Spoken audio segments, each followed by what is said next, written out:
Hello दोस्तों, आप सबका बहुत बहुत स्वागत है आपके अपने चैनल गणेशाय वर्ल्ड में। दोस्तों, आज से हम क्लास 12th केमिस्ट्री में यूनिट 9 स्टार्ट कर रहे हैं, जिसका नाम है डी एवं एफ ब्लॉक के तत्व। तो दोस्तों, इससे पहले हम 1 से 8 यूनिट तक पूरा कवर कर चुके हैं। तो दोस्तों, जिसकी सभी वीडियो चैनल की प्लेलिस्ट में आपको पूरी तरीके से यूनिट वाइज सभी वीडियो आपको मिल जाएंगी, है ना। तो आप उनको देख सकते हैं, है ना। तो दोस्तों, आज से हम यूनिट 9 स्टार्ट कर रहे हैं, जिसका नाम है डी एवं एफ ब्लॉक के तत्व। दोस्तों, इस यूनिट में हमें डी ब्लॉक के तत्व पढ़ना है और एफ ब्लॉक के तत्व पढ़ना है। तो दोस्तों, सबसे पहले हम डी ब्लॉक के तत्व पढ़ेंगे। ये डी ब्लॉक के तत्व क्या हैं, है ना, इनको कहाँ रखा गया है, कैसे रखा गया है, ठीक है। इसके बाद दोस्तों हम एफ ब्लॉक के तत्वों को पढ़ेंगे, पूरा कंप्लीट करेंगे, है ना। तो सबसे पहले दोस्तों हम पढ़ते हैं डी ब्लॉक के तत्व। दोस्तों, सबसे पहले मैं डी ब्लॉक के तत्वों की स्थिति की यदि आपसे बात करूं तो दोस्तों, आपको पता है जो आवर्त सारणी है, कुछ इस टाइप से आपकी आवर्त सारणी है, ठीक है। आपको ये चीज पता ही है कि जो आवर्त सारणी है कुछ इस टाइप से आपकी आवर्त सारणी है। तो दोस्तों, इस आवर्त सारणी में जो आपके यहाँ की स्थिति है, जो यहाँ पर तत्व रखे गए हैं, वर्ग 3 से लेकर वर्ग 12 तक के जो तत्व रखे हैं, वो तत्व 4 श्रेणियों में बटे हुए हैं। कितने तत्वों में? 4 श्रेणियों में बटे हुए हैं। इन तत्वों को ही दोस्तों हम बोलते हैं डी ब्लॉक के तत्व। मतलब यहां से वर्ग 3 से लेकर वर्ग 12 तक के जो तत्व हैं वो डी ब्लॉक के तत्व हैं, और इन तत्वों को दोस्तों 4 श्रेणियों में बांटा गया है। इसके बाद मैं इसको पीरियोडिक टेबल लेकर आऊंगा और उसमें आपको पूरा क्लियर कराऊंगा। तो दोस्तों, वर्ग 3 से लेकर 12 तक के तत्वों को हम डी ब्लॉक के तत्व बोलते हैं। ये तो आपको क्लियर हो गया। अब दोस्तों, एक चीज और है, अब इन्हें डी ब्लॉक के तत्व ही क्यों नाम दिया गया, डी ब्लॉक के तत्व क्यों बोलते हैं, ये चीज भी है। तो दोस्तों, जो डी ब्लॉक के तत्व हैं, पहले तो मैं इसको बता दे रहा हूं, इन्हें संक्रमण तत्व भी बोलते हैं, है ना।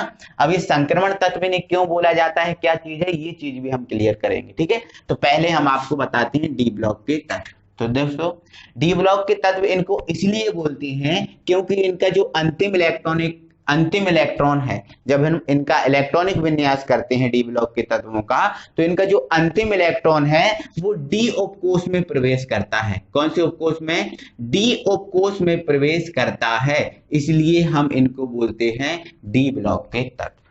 क्लियर है कहानी।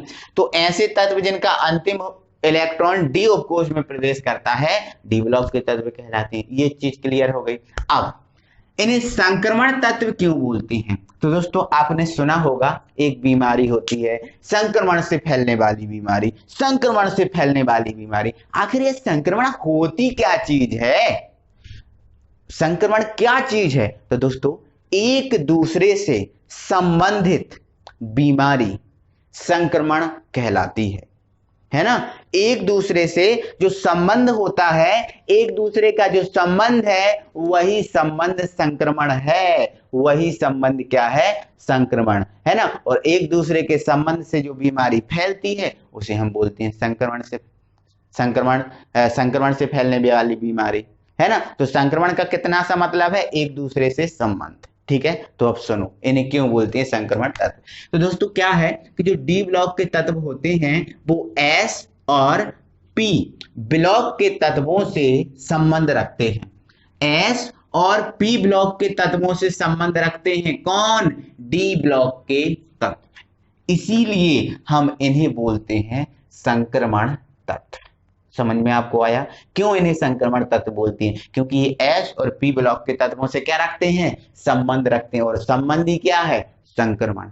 समझ में आपको आया? ठीक है। तो दोनों परिभाषाएं क्या हो जाएंगी इनकी? एक चीज और समझ लो, इनका इलेक्ट्रॉनिक विन्यास और समझ लो। तो दोस्तों, जो डी ब्लॉक के तत्व होते हैं, इनका जो सामान्य इलेक्ट्रॉनिक विन्यास होता है वो होता है ND 1 से 10 और NS 0 से 2। मतलब इसका क्या है? मतलब इसका दोस्तों ये है कि n का मतलब तो कक्षाएं हैं, n का मतलब तो कक्षाएं हैं। यदि दूसरी कक्षा में अंतिम डी भर आता है, पहली बात तो दूसरी कक्षा में डी होता नहीं है ना। तो एन की जगह हमारा 3 होता है तो यहाँ 3 आ जाएगा, मतलब तीसरी कक्षा होगी। एन यदि चौथी कक्षा होगी तो एन का मान 4 हो जाएगा, पांचवी कक्षा होगी तो एन का मान 5 और छठवीं कक्षा होगी तो एन का मान 6। तो है ना, ये कक्षाओं के अनुसार चेंज होता रहता है ना। जैसे तीसरी कक्षा है तो 3D आ जाएगा, है ना, यहाँ 3S आ जाएगा। चौथी कक्षा है तो 4D 4S, है ना। इस प्रकार से एन का मान परिवर्तित होता रहता है, ठीक है। तो इस डी में कितने इलेक्ट्रॉन, 1 से 10 इलेक्ट्रॉन भरा सकते हैं, और जो एस होगा अंतिम में भराएगा उसमें 0 से 2 इलेक्ट्रॉन जा सकते हैं, ठीक है। तो ये इनका सामान्य इलेक्ट्रॉनिक विन्यास है। क्या है? सामान्य इलेक्ट्रॉनिक विन्यास, ये इनका क्लियर है कहानी, ठीक है। तो इनका पूरी परिभाषा को आप एक बार फिर से सुन लो, है ना। तो सुनो क्या है। ऐसे तत्व जिनका अंतिम इलेक्ट्रॉन डी कोश में प्रवेश करता है डी ब्लॉक के तत्व कहलाते हैं। यह तत्व एस व पी ब्लॉक के तत्वों से संबंध रखते हैं, इसलिए इन्हें हम संक्रमण तत्व कहते हैं। इनका सामान्य इलेक्ट्रॉनिक विन्यास Nd 1 से 10 और Ns 0 से 2 होता है। ये चीज क्लियर है। अब दोस्तों हम संक्रमण तत्वों की विशेषताओं पे बात करेंगे कि ये संक्रमण तत्व की क्या विशेषताएं रखते हैं, क्या कुछ खास रखते हैं ये, ठीक है। तो उनको समझते हैं हम। तो इनकी ये है कि ये जो तत्व हैं इनकी हम किस पर बात कर रहे हैं दोस्तों, विशेषताओं के, है ना। तो हम यहाँ लिख दे रहे हैं विशेषताएं, ठीक है। तो दोस्तों इनकी पहली विशेषता तो ये है कि ये सभी तत्व ठोस हैं।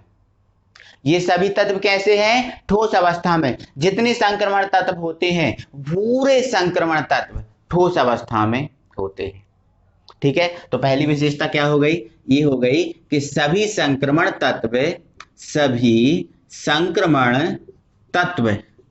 ठोस होते हैं। सभी संक्रमण तत्व ठोस होते हैं। कोई दिक्कत है? कोई दिक्कत है? बिल्कुल दिक्कत नहीं है साहब। अब सेकंड पॉइंट, अब सभी संक्रमण तत्व ठोस होते हैं तो हमें पता है साहब ठोसों का गलनांक क्वथनांक उच्च होता है। ठोसों का गलनांक क्वथनांक कैसा होता है? उच्च होता है। तो हम दूसरा पॉइंट इसमें क्या लिख सकते हैं कि इनका गलनांक क्वथनांक, देखो अब ये भी तो ठोस हैं तो इनका गलनांक क्वथनांक कैसा होगा? उच्च होगा कि नहीं? आप बताओ। आपको पता है सबसे अधिक गलनांक क्वथनांक किसका होता है? ठोस का होता है। फिर किसका होता है? द्रव का होता है। और फिर किसका होता है? गैस का होता है। तो ये ठोस हैं तो इनके गलनांक क्वथनांक भी क्या होंगे? अधिक होंगे, है ना। तो क्या लिख दोगे? इनका गलनांक क्वथनांक उच्च होता है। तो ये हुआ इसका सेकंड पॉइंट। दोस्तों आपको कुछ याद नहीं रखना, बस आपको ठोस याद रखना है। अब ठोस होते हैं तो इनका गलनांक क्वथनांक क्या होगा? उच्च होता है। ये हमारा कौन सा पॉइंट हो गया? सेकंड पॉइंट हो गया। अब थर्ड पॉइंट दोस्तों, थर्ड पॉइंट सुनो। अब थर्ड पॉइंट देखो, आपको पता है ये ठोस है। क्या है? ठोस। और हमें पता है कि जो सभी धातुएं होती हैं वो ठोस होती हैं। सभी धातुएं कैसी होती हैं? ठोस होती हैं। तो इसमें हम ये थर्ड पॉइंट लिखेंगे कि यह सभी तत्व धातु होते हैं। क्या होते हैं? धातु होते हैं, है ना। तो ये सभी तत्व धातु होते हैं, ये चीज आपको याद रखना है ना। अब साहब ये भी चीज हमें याद रखना है कि ये धातु होते हैं। क्या होते हैं? ये धातु। और हमें पता है धातु ऊष्मा और विद्युत की कैसी होती हैं? सुचालक होती हैं। मतलब धातु में धारा का प्रवाह कैसा होता है? होता रहता है ना। तो ये क्या हो जाएगा? अगला पॉइंट हमारा ये है ऊष्मा एवं विद्युत की सुचालक, ऊष्मा एवं विद्युत की सुचालक होती हैं, ठीक है। क्योंकि ये धातु हैं। अब धातु हैं तो ये ऊष्मा और विद्युत की कैसी होती होंगी? सुचालक होती होंगी। कोई दिक्कत है क्या? बिल्कुल दिक्कत नहीं है साहब। आगे बढ़ जाओ। तो आगे बढ़ते हैं। तो सर हमारा पांचवा पॉइंट क्या है? अब बात बताओ भाई, ये धातु हैं, क्या है? बोलो, धातु हैं। और हमें पता है धातु कैसी होती हैं? आघात वर्धनीय और तन्य होती हैं। आघात वर्धनीय और कैसी होती हैं? तन्य होती हैं। मतलब ये तन्य होती हैं, मतलब इनके हम तार खींच सकते हैं। जो तार बनते हैं ना वो धातुओं से ही बनते हैं। एल्यूमिनियम का तार है, कॉपर का तार है, ये सब धातुएं ही तो हैं। तो इनके हम तार खींच सकते हैं, ठीक है। अब ये आघात वर्धनीय का मतलब क्या है? तो दोस्तों आघात वर्धनीय का मतलब ये है कि इनको हम ठोक पीट के चादर बना सकते हैं। तो आघातवर्धिनी का मतलब क्या है, ठोक पीट के इनकी हम चादर बना सकते हैं, और हमें पता है धातुओं की चादर बनती है। और तन्य का मतलब क्या है कि इनके हम तार खींच सकते हैं। ठीक है, तो हमारा 5th पॉइंट क्या हो जाएगा, यह है आघात वर्धनीय, आघात वर्धनीय एवं तन्य होती हैं, तन्य होती हैं। ठीक है, तन्य होती हैं मतलब इनके हम चादरें बना सकते हैं, और मतलब इनकी तन्य होती हैं मतलब इनके हम तार खींच सकते हैं। तो ये हमारे कितने पॉइंट हुए, 5 पॉइंट हुए। अगला पॉइंट हम आपको बताएं तो अगला पॉइंट समझो दोस्तों, अगला हमारा 6वां पॉइंट है। 6वां पॉइंट हमारा दोस्तों एक इंपॉर्टेंट पॉइंट है कि जो जितने भी डी ब्लॉक के तत्व होते हैं, जितने भी डी ब्लॉक, अब ये डी ब्लॉक के तत्व कौन कौन से हैं ये चीज मैं आपको बताऊंगा, कोई दिक्कत नहीं है। लेकिन दोस्तों जितने भी डी ब्लॉक के तत्व होते हैं वो सभी डी ब्लॉक के तत्व परिवर्ती ऑक्सीकरण अवस्था प्रदर्शित करते हैं। तो ये चीज आपको याद रखनी है। तो यह तत्व परिवर्ती ऑक्सीकरण, परिवर्ती ऑक्सीकरण अवस्था प्रदर्शित करते हैं। ठीक है, ये पॉइंट आपको याद रखना है ना। इसके बाद 7वां पॉइंट हमारा है ना, 7वां पॉइंट हमारा क्या है उसको समझो। अब आप ये बताओ दोस्तों, आपने बहुत सारे यौगिक देखे होंगे, NaCl, KCl, H2O, बहुत सारे यौगिक देखे होंगे। तो क्या दोस्तों आप ये बताओ, हमें डी ब्लॉक के तत्व ज्यादा यूज आते हैं, यौगिकों में ज्यादा यूज, हमें ज्यादा प्रयोग, ऐसे मतलब ऐसा देखा होगा कि डी ब्लॉक के तत्व ज्यादा प्रयोग हो रहा है, नहीं हो रहा है ना, नहीं देखा ना हमने देखा है कि एस ब्लॉक के तत्व अधिक प्रयोग होते हैं, पी ब्लॉक के तत्व अधिक प्रयोग होते हैं, लेकिन दोस्तों जो डी ब्लॉक के तत्व होते हैं उनका हमने ज्यादा प्रयोग कहाँ देखा है, खुद ही बता दो आप, नहीं देखा ना, इनका प्रयोग नहीं होता। क्यों नहीं होता, क्योंकि ये कम क्रियाशील होते हैं। क्यों, क्योंकि ये कम क्रियाशील होते हैं। तो कम क्रियाशील होने के कारण इनका प्रयोग नहीं होता, इसलिए हमें देखते नहीं है, कोई बड़ी बात थोड़ी है ना। तो क्या लिख लेंगे, यह है कम क्रियाशील होते हैं, यह कम क्रियाशील होते हैं, ये कम क्रियाशील होते हैं। तो ये दोस्तों हमने कितनी विशेषताएं बताई आपको, 7 विशेषताएं बताई हैं। तो ये दोस्तों 7 ही विशेषताएं इंपॉर्टेंट हैं। और यदि आगे की बात करें दोस्तों, हम 8वीं विशेषता की बात करें तो दोस्तों ये जितने भी तत्व होते हैं ये धातु होते हैं, तो धातु होने के कारण ये चुंबकीय गुण प्रदर्शित करते हैं। क्या, चुंबकीय गुण प्रदर्शित करते हैं। ठीक है, प्रदर्शित करते हैं। तो दोस्तों ये 8 विशेषताएं हैं। विशेषताएं तो इसकी दुनिया भर की हैं, लेकिन जो आपके लिए जरूरत है, जिनकी आपको जरूरत है, उन विशेषताओं को मैंने आप यहाँ पर लिख दिया है। दोस्तों यदि आप इसका स्क्रीनशॉट लेना चाहते हैं तो स्क्रीनशॉट ले लें और अपनी कॉपी में लिख लें। अब दोस्तों हम इन पर आगे बात करेंगे। दोस्तों अब हम संक्रमण श्रेणियों पे बात करेंगे। तो दोस्तों आपको पता है ये जो डी ब्लॉक के तत्व हैं वर्ग 3 से लेकर वर्ग 12 तक के तत्व हैं। और दोस्तों इन तत्वों को देखो आप 4 श्रेणियों में विभाजित किया गया है। देखो एक श्रेणी ये है, दूसरी श्रेणी ये है, तीसरी श्रेणी ये है और चौथी श्रेणी ये है। तो दोस्तों इन 4 श्रेणियों में बांटा गया है इन तत्वों को, डी ब्लॉक के तत्वों को। तो दोस्तों जो प्रथम श्रेणी है, पहली श्रेणी है, इसको हम बोलते हैं प्रथम संक्रमण श्रेणी। दूसरी श्रेणी को हम बोलते हैं द्वितीय संक्रमण श्रेणी, और तीसरी श्रेणी को हम बोलते हैं तृतीय संक्रमण श्रेणी, और जो चौथी श्रेणी है उसको हम बोलते हैं चतुर्थ संक्रमण श्रेणी। तो दोस्तों ये 4 श्रेणियां हैं, है ना, डी ब्लॉक के तत्वों की। तो दोस्तों जिसमें प्रत्येक श्रेणी में 10-10 तत्वों को रखा गया है। आप काउंट कर सकते हो, प्रत्येक श्रेणी में 10-10 तत्वों को रखा गया है। देखो हम पहले का काउंट आपको करके बताते हैं, 1 2 3 4 5 6 7 8 9 10, है ना। इस प्रकार से दोस्तों प्रत्येक श्रेणी में कितने तत्वों को रखा गया है, 10 तत्वों को रखा गया है ना। तो दोस्तों हम सभी श्रेणियों को बारी बारी से कंप्लीट करते हैं। तो आइए दोस्तों हम इनको देखते हैं।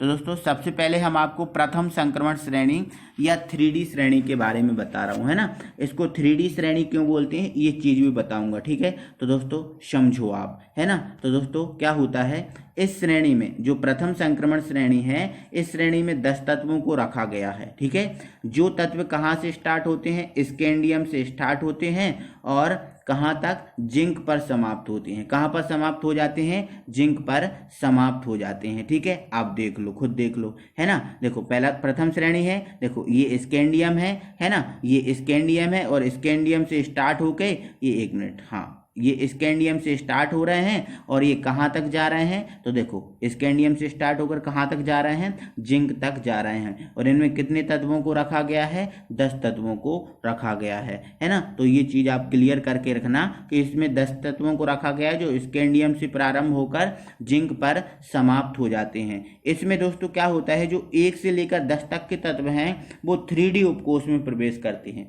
कौन से उपकोष में करते हैं, 3D उपकोष में, मतलब जो इनका अंतिम इलेक्ट्रॉन है 3D में प्रवेश करता है, इसलिए हम इन्हें बोलते हैं 3D श्रेणी। इसीलिए हम क्या बोलते हैं, इसको 3D श्रेणी बोलते हैं। ठीक है दोस्तों, इस श्रेणी का जो सामूहिक इलेक्ट्रॉनिक विन्यास है वो होता है 3D 1 से 10, एक मिनट, 3D 1 से 10 और 3S 0 से 2, है ना। ये यहाँ पर जो मैंने स्पेस छोड़ा है उसमें आपको लिखना है। ठीक है, क्या है, 3D 1 से 10 और 3S 0 से 2, ये इनका सामान्य इलेक्ट्रॉनिक विन्यास होता है। ठीक है, और ये तत्व आपको दिख ही रहे हैं, scandium, titanium, vanadium, chromium, manganese, iron, cobalt, nickel, copper, zinc, ये 10 तत्व हैं, है ना। चलो इसके बाद हम सेकंड श्रेणी पर पहुंचते हैं। दोस्तों सेकंड श्रेणी हमारी बिल्कुल सेम है, जैसे आपने फर्स्ट को कंप्लीट कर लिया तो चारों श्रेणियां अपनी कंप्लीट हो जाएंगी। ठीक है, कैसे, इस श्रेणी में भी 10 तत्वों को रखा गया है जो कहाँ से स्टार्ट होते हैं, इट्रियम से स्टार्ट होते हैं, मतलब बाय से स्टार्ट होते हैं इट्रियम से, और कैडमियम मतलब CD पर जाकर क्या हो जाते हैं, समाप्त हो जाते हैं। ठीक है, इसमें भी 10 तत्वों को रखा गया है और ये 10 तत्वों के जो इलेक्ट्रॉनिक विन्यास होते हैं वो अंतिम इलेक्ट्रॉनिक विन्यास 4D में प्रवेश करता है। अंतिम इलेक्ट्रॉन किस में प्रवेश करता है, 4D में प्रवेश करता है, इसलिए हम इसे क्या बोलते हैं, 4D श्रेणी कहते हैं। ठीक है, चलो अब इनका जो सामूहिक इलेक्ट्रॉनिक विन्यास होता है वो क्या होता है, देखो उसके जैसा ही, उसमें 3 था, इसमें 4 आ जाएगा, है ना। 4D 1 से 10 और क्या हो जाएगा, 4S 0 से 2, ये इसका सामान्य इलेक्ट्रॉनिक विन्यास हो जाएगा। और ये तत्व हैं आपको बाय, Jr, niobium, chromium, molybdenum, technetium, ruthenium, है ना, रोहिनियम, पैलिडियम, है ना, कैडमियम, ये 10 तत्व हैं। ठीक है, अब अपनी पीरियोडिक टेबल में देखकर इनके नाम याद रख सकते हैं। ठीक है, कोई दिक्कत नहीं है, बाकी अब इनको याद रखो, कोई दिक्कत नहीं। ठीक है, चलो आगे बढ़ो, है ना। तो आगे देखते हैं दोस्तों, इन तत्वों को, दोस्तों आपको तत्वों को लिखने की आवश्यकता नहीं होती है ना एग्जाम में, और ठीक है, चलो, है ना। इसके बाद दोस्तों हम तृतीय श्रेणी पे बात करते हैं। तृतीय हमारी ये श्रेणी है ना, इसकी परिभाषा भी बिल्कुल सेम है ना। इस श्रेणी में 10 तत्वों को रखा गया है जो लेंथेनम से प्रारंभ होकर मरकरी पर समाप्त होते हैं। इसमें 1 से 10 तत्व 5D उपकोष में प्रवेश करते हैं। ठीक है, इसलिए इस श्रेणी का नाम क्या है, 5D श्रेणी है। ठीक है, तो इसका सामान्य इलेक्ट्रॉनिक विन्यास क्या हो जाएगा, 5D 1 से 10 और 5S 0 से 2, है ना। तो ये तत्व रखे गए हैं, ये 10 तत्व आपको दिख रहे हैं, ये तृतीय श्रेणी में रखे गए हैं। ठीक है, अब आपको फोर्थ श्रेणी के बारे में बताते हैं दोस्तों। ये हमारी फोर्थ मतलब चतुर्थ संक्रमण श्रेणी है, इसको हम 6D श्रेणी भी बोलते हैं ना। क्यों बोलते हैं उसको समझ लो। ठीक है, तो देखो इस श्रेणी में 10 तत्वों को रखा गया है जो एक्टिनियम से प्रारंभ होकर कॉपरनिकम, है ना, CN पर समाप्त होते हैं। एक्टिनियम से प्रारंभ होते हैं और कॉपरनिकम पर समाप्त हो जाते हैं। ठीक है, ये तत्व आपको दिख रहे होंगे, ये रखिए। ठीक है, इसमें भी 10 तत्वों को रखा गया है ना। 1 से जो 10 तक के इलेक्ट्रॉन है वो 6D में प्रवेश करते हैं, है ना, इसलिए श्रेणी का नाम क्या है, 6D श्रेणी है ना। इनका सामूहिक इलेक्ट्रॉनिक विन्यास क्या हो जाएगा, 6D 1 से 10 और 6S 0 से 2, ये इनका सामूहिक इलेक्ट्रॉनिक विन्यास हो जाएगा। तो ये है दोस्तों संक्रमण तत्वों की 4 श्रेणियां जो मैंने आपको बताई हैं। ठीक है, तो आई होप दोस्तों कि ये सब चीज़ें आपको बहुत अच्छे से क्लियर हो गई होंगी। चारों श्रेणियां, संक्रमण श्रेणियां आप समझ गए होंगे एक एक करके, है ना। अच्छा लगा होगा, है ना। तो दोस्तों वीडियो अच्छा लगा है, आप थोड़ा सा भी अच्छा लगा है तो दोस्तों वीडियो को लाइक कीजिए, है ना। और यदि आप नए व्यूअर हैं, अभी तक आपने हमारे चैनल को सब्सक्राइब नहीं किया है तो प्लीज़ चैनल को सब्सक्राइब कर लें और बेल आइकन को प्रेस कर लें। अगली वीडियो में हम फिर मिलेंगे, तब तक के लिए थैंक यू वेरी मच।